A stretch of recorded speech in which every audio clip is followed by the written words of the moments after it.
So, what do you know about the 1967 Newark Riots? Let me. I don't know. What are they?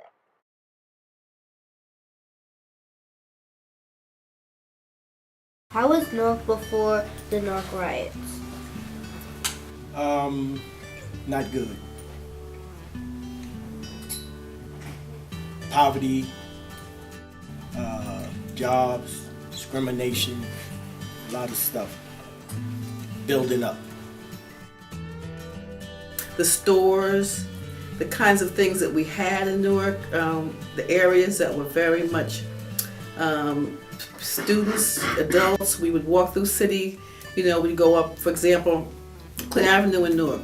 It was a major shopping area, lots of stores. There was a movie there, movie theater. All the people would shop there. There were supermarkets, clothing stores, all over, and everybody just would go there to shop. I was a teenager. That was 1967. I didn't think about the fact that the corner store was owned by people who didn't look like me. It didn't bother me. I knew them, they knew me. When I first moved on Ridgewood Avenue, I was the second African American family on the block.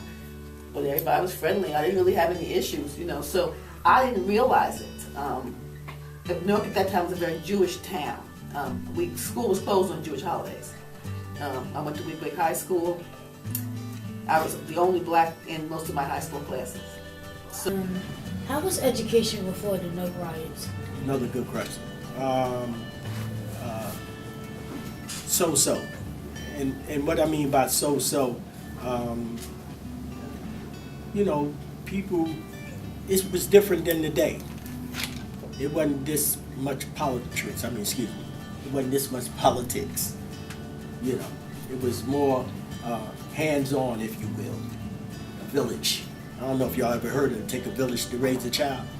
It was a lot of that back then. It wasn't the diapers and, that ain't my kid. Everybody looked it out for each other. A variety of factors contribute to the Newark riots, including police brutality, political exclusion of blacks from city government, urban renewal, inadequate housing, unemployment, poverty, and rapid change in the racial composition of neighborhoods. I'll be honest, I prefer to call it the Newark Rebellion, not the riot. A riot is something that is just crazy and people don't know what they're doing or why they're doing it. A rebellion is something that has some kind of a political content, and people will call it different things. They'll call it the Newark Riots, they'll call it the Newark Rebellion. The most neutral term is the civil disturbances, because people did go off formally for about 5 days, July 12th through July 17th in 1967. But, as Mr. Best pointed out, those are just days. But what led up to that incident and what's followed is a long continuum of stuff that we are still struggling with, that you still have to struggle with. Now, we've come a long way, but we're still not near where we need to be in terms of social justice, not just in Newark, but in our country. What you have to understand is that as students, each one of you have to understand this, if nothing else. Nothing just happens.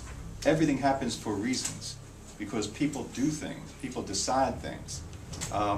People went off in 1967, finally in Newark, because people have been going off throughout cities, throughout the country in the 1960s.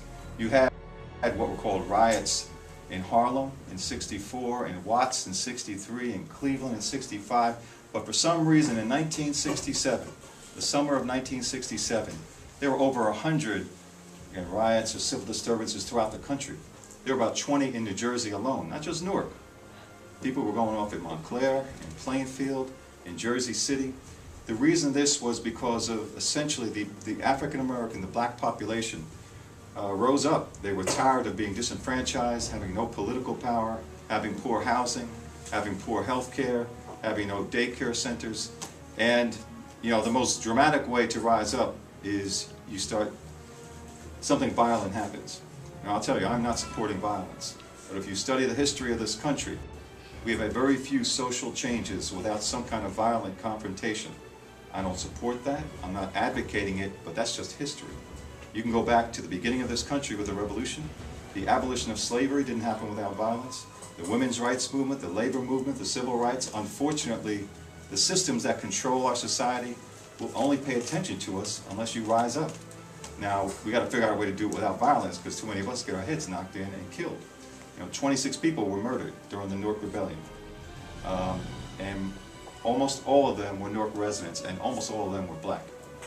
2 white people died, one from a heart attack, a fireman, and one probably from a heart attack, a Newark police officer. So there were a lot of things were involved with the rebellion, the civil disturbances.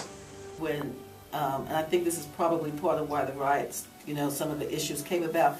I remember there were stores that I could not go into in Newark because I was African American. There was a right on Hawthorne Avenue, probably down by Ridgewood. There was a place called Stashes, which is a major restaurant.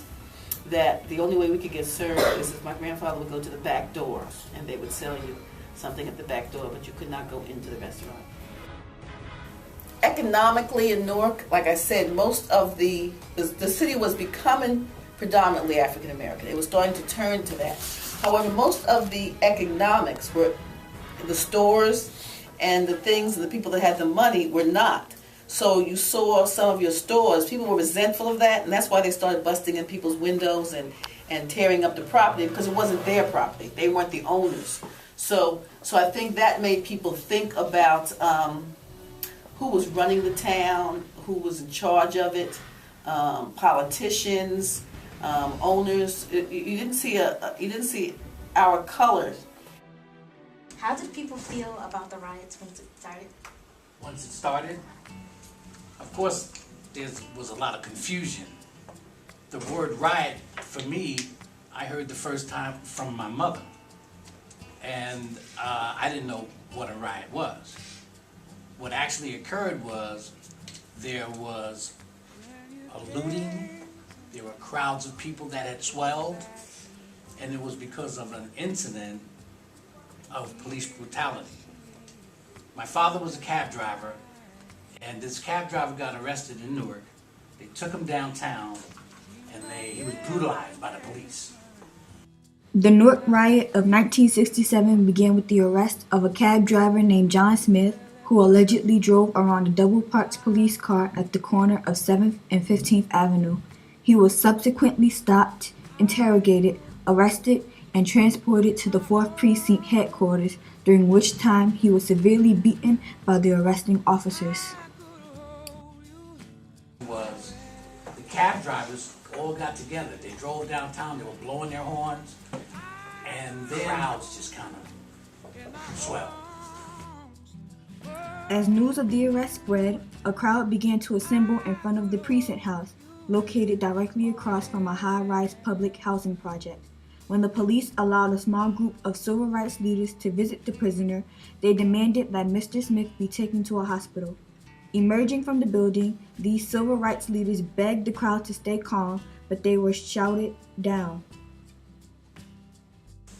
Got out of hand. I could explain it, I could elaborate. Newark had about 350,000 people. The police departments had about 3,000 police. So if there's a few people acting up, those police can handle those situations. But if hundreds of thousands of people are acting up for reasons, I don't know how much time you have, but there was what they call unrest in the city. There was high unemployment, there was police brutality, people were unhappy with their treatment from society, and let's say the government. Okay? It's important to understand that that was not the start of anything. A lot of people think, oh, Newark, the problems in Newark began with the civil disturbances in 1967. That's when it started going down. No. History shows us that there have been disinvestment from Newark for a long time. Things that left the city in poor shape, and particularly that left black people without any resources, without any political power, without anything. And they finally just rose up and said, no, you got to pay attention to us. If this is what we have to do, then we'll have to do it. Cab driver was a spark, and then the city caught on fire. The poverty, and they said poverty leads to a form of insanity. Let me make it clear. When you go in your pocket, you ain't got no money or you ain't got nothing to eat, you can't function right. So some of us that were living in Newark that had relatives in other places, people tried to get you to that area. Yeah. And then driving through the neighborhoods and seeing some of the things that were going on was very scary. I mean, especially for young people, you know. I actually saw Clinton Avenue totally disrupted. And then when I did come back, I saw National Guard and people in the streets, and that was something we had never experienced. And everybody was afraid, and there were people marching down your streets with guns and tanks. So you felt like you were actually in a war zone.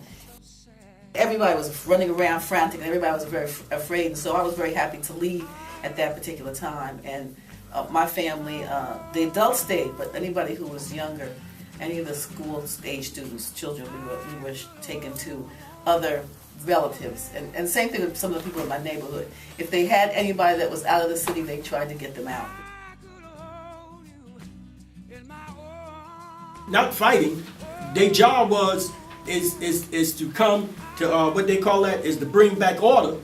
But you feel me? So their order is their order. The kill. It's a sniper up on the roof, and you shooting on the first and the second floor. Come on.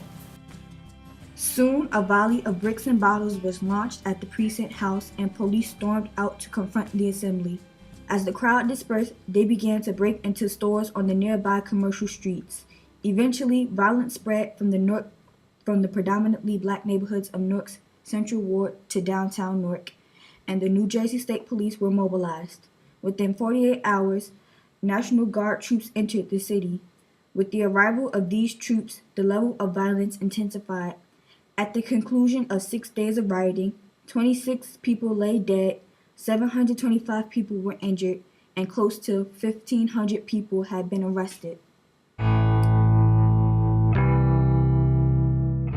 If I can go back there, I would try to tell some people, like the people who were shot and killed, stay away from your window. There was a woman named Miss Spellman who had 7 children.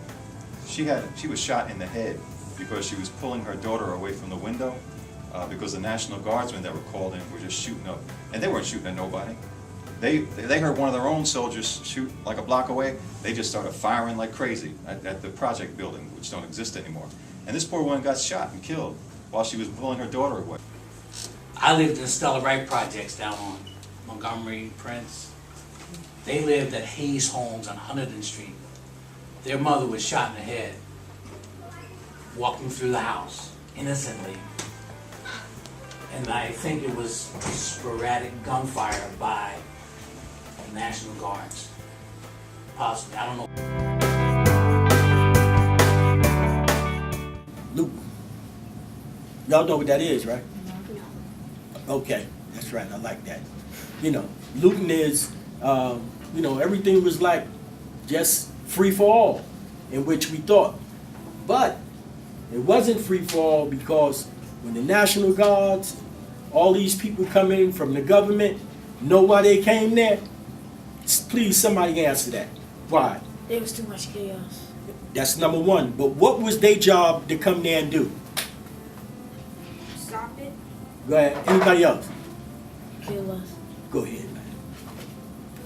And I remember parents, I actually lived with grandparents and parents, and they everybody kind of, wherever you were, school, wherever you were, people kind of made sure that you were home. People, came out in the neighborhood. If you were outside, people made sure that, people wanted you to stay in the house. So people your age basically stayed home. Some of the older people and I think the young teenagers and above, they might have stayed out to see what was happening. You know how, I'm sure even in your age, if you see something happening, people run to it rather than away from it. So some of the older people, I think, did that, but most of the people your age kind of ran and stayed in the house.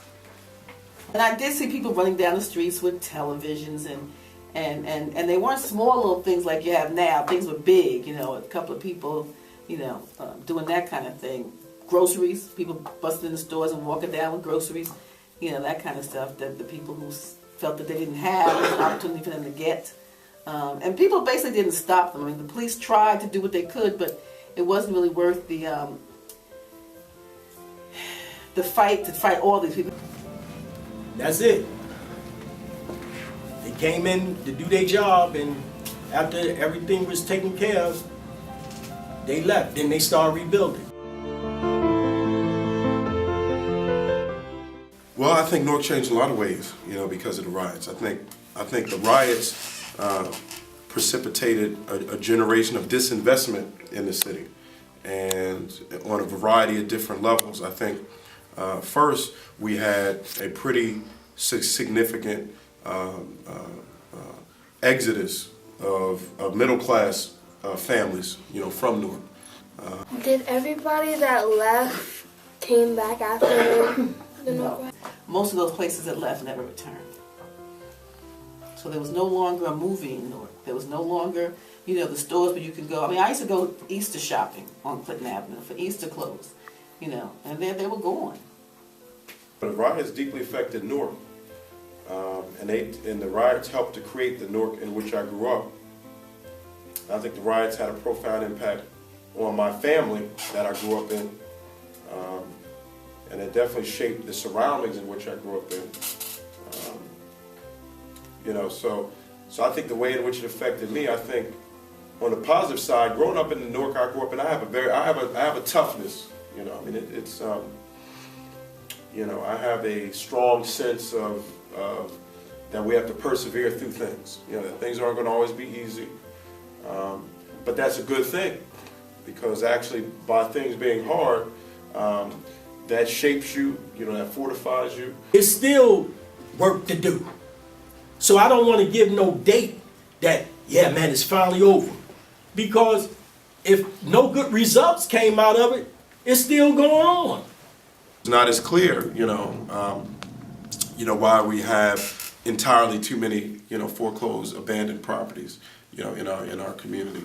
It's not always entirely clear how come we go to the parks in Newark, there's weeds popping through the concrete, the water fountain never works, and then you go in other communities and you have the plexiglass, you got the hardwood floor, you got the heat, you got the warm pool. It's not always clear what that was. Now we know that's a problem, and people get upset about that, but it's not as clear why that's the problem. It's not as clear what the solution is. If you could change anything in your life, would you change it? What do you think my answer was? In retrospect, I wish it wouldn't have happened, but if that wouldn't have happened, and then you wouldn't see different stuff that's happening today. You got black mayors, you got all these black officials. You didn't have that back then. Even though it was bad and bloodshed and people gave their lives, but it had to happen. Martin Luther King. You ever heard of a lady named Rosa Parks? Okay, you see where I'm going with this? If Rosa Parks would have went in the back of the bus, we would have never met. Thank you. Never again. And I know it won't be another one as long as it's kids like y'all doing the right thing. It would never happen again. Know why? Because y'all won't allow it to happen. Everyone in this city has the potential to change the world. And not only, to me, graduating from college, that's a minimum. I mean, that's not even, I throw a big parade for you, and I'd be very happy. Don't get me wrong, I'd be excited. But I expect each one of you to change the world. Like, what injustices do you think still exist in Newark? Well, I think many. I think one is the degree to which our children in Newark don't receive the kind of education they deserve. You all are very fortunate here.